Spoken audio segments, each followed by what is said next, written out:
Viewers, welcome back to family and friends cooking recipes. সবাইকে শুভেচ্ছা জানিয়ে শুরু করছি আজকে আমার রেসিপি। আমি আজকে তৈরি করে দেখাবো মুরগির মাংস দিয়ে বাঁধাকপি রান্না। আমরা তো সবাই সাধারণত মাংস দিয়ে অন্য কিছু রান্না করে খাই, কিন্তু বাঁধাকপি দিয়ে রান্না করে খাই না।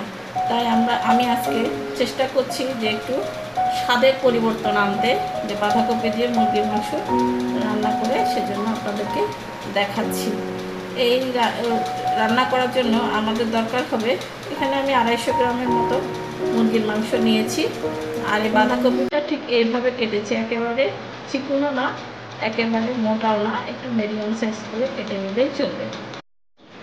তাহলে আসুন আমরা এই রান্নাটা করি। প্রথমেই আমরা একটু সরিষার তেল দিয়ে দিয়েছি। অবশ্য রান্নার জন্য সরিষার তেলটা ব্যবহার করি, আপনারা সাদা তেল দিলেও হবে। 2 টেবিল চামচের মতো তেল দিয়ে দিচ্ছি।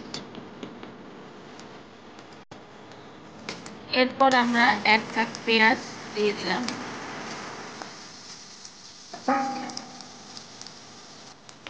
তারপরে দিয়ে দিচ্ছি 2টা তেজপাতা ফালি করে ছিঁড়ে এখানে দিয়ে দিচ্ছি। দিয়ে দিচ্ছি 2টা এলাচ, 2টা মিডিয়াম সাইজের দারচিনি। এরপর আমি নাড়তে যখন পেঁয়াজ এবং গোটা মশলাগুলো যেন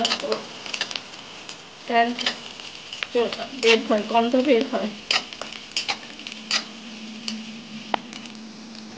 পেঁয়াজটা যখন পুরোপুরি লালচে আকারে হওয়ার প্রয়োজন নাই, একটু এই ধরনের হয়ে গেলেই আমরা আধা চা চামচ আদা বাটা, আধা চা চামচ রসুন বাটা দিয়ে নাড়তে থাকবে।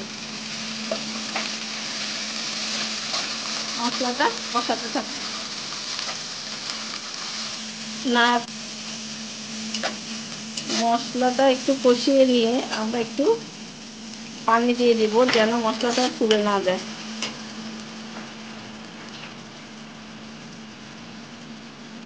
এরপরে স্বাদ মতো লবণ দিব। আমি এখানে 2-4 চামচের লবণ দিয়েছি। আপনারা আপনাদের স্বাদ মতো লবণটা দিবেন। গ্যাসের চুলাটা মিডিয়াম সাইডে রেখে মশলাটা কষাতে হবে, না হয় মশলাটা পুড়ে যেতে পারে। এরপরে দিয়ে দিচ্ছি 4টা ফালি করে রাখা কাঁচামরিচ, 4 চামচ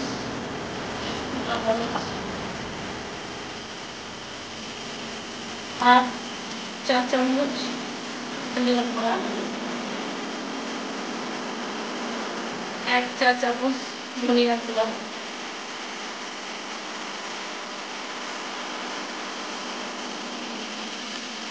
1/2 চা চামচ হলুদের গুঁড়া। এরপরে মশলাটা ভালো করে কষাতে হবে। মশলাটা কষানোর জন্য আমি আরেকটু পানি ব্যবহার করব। ফিরে আসছি, মশলা কষানো হয়ে গেল। মশলাটা কষানো হয়ে গিয়েছে, মশলাটা কষিয়ে তেলটা উপরে উঠে গিয়েছে। এখন আমি মাংসটা এখানে দিয়ে দেব।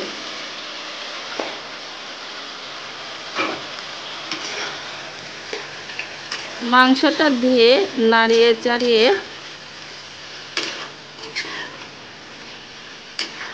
ভালো করে মশলাটা মাংসের গায়ে লাগাতে হবে। তারপরে সামান্য একটু পানি দিয়ে 10 মিনিটের মতো একটু মাংসটা ঢেকে দিন। ফিরে আসছি 10 মিনিট পর। 10 মিনিট পরে আমি মাংসটা একটু নাড়িয়ে চাড়িয়ে দিব। দেখুন মাংস থেকে অনেক পানি ছেড়ে দিয়েছে। এটাকে আমি আরও কষানোর জন্য 20 মিনিট, পানিটা সম্পূর্ণ শুকিয়ে আসা তাহলে আমি 20 মিনিট ঢেকে দিচ্ছি। মাংসটা আমার অনেকটা কষানো হয়ে গিয়েছে। এখন আমি বাঁধাকপিগুলো দিয়ে দিব।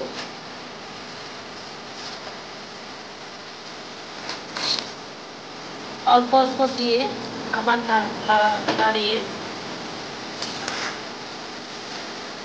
আর একটু এরপর আর একটু সবগুলো দিয়ে দিই।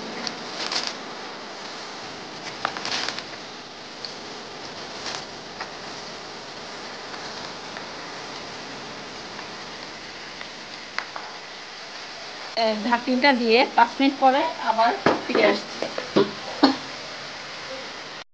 5 মিনিট পরে আমরা আমার এটা এরকম হয়েছে। অবশ্য আমি এর ভিতরে 2বার করে দিয়ে নাড়িয়ে দিয়েছি। এখন ভালো করে নাড়িয়ে চাড়িয়ে মিডিয়াম লো হিটে, এখানে আমি পানি দিব না, মিডিয়াম লো হিটে মাংসটা রান্না করব বাঁধাকপিটা হয়ে যাওয়া পর্যন্ত। কারণ আমি এর আগে মাংস ভালো করে কষিয়ে অনেকটা রান্না করে নিয়েছি, সেজন্য আমার আর এখানে পানি দেওয়ার প্রয়োজন হবে না। একদম লো আছে আমি এটা রেখে দিব 20 মিনিটের জন্য। ফিরে আসছি 20 মিনিট পর। 20 মিনিট পর আমার এই বাঁধাকপিটা অনেকটা হয়ে এসেছে। আমি অবশ্যই এর ভিতরে 3-4 বার নেড়ে দিয়েছি, দেখতে অনেকটা এরকম হয়েছে। এখন আমি একটু সামান্য ডাল আর গরম মশলা দিয়ে দিয়েছি। গরম মশলাগুলো দিয়ে 1 মিনিট একটু হতে দিব। ফিরে আসছি 1 মিনিট পর। 1 মিনিট পর আমার সেই বাঁধাকপির মাংসটা দেখতে ঠিক এইরকম হয়েছে। আসলে আমরা এই করোনা পরিস্থিতিতে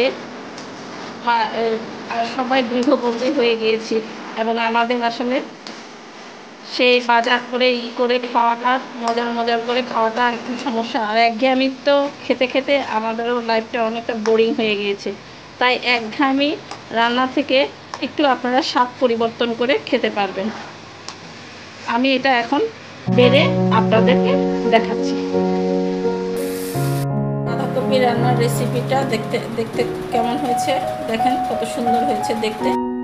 বাঁধাকপি মাংস রান্নাটা বাসায় রান্না করে খাবেন এবং আমাকে একটা সাবস্ক্রাইব করবেন, পাশে বেল আইকনটা ক্লিক করে দিবেন, আর বেশি বেশি করে শেয়ার করবেন ও লাইক দিবেন। আজকের মতো এখানেই শেষ করছি। সবাইকে ধন্যবাদ। পরবর্তী ভিডিওতে আবার আপনাদের সাথে দেখা হবে।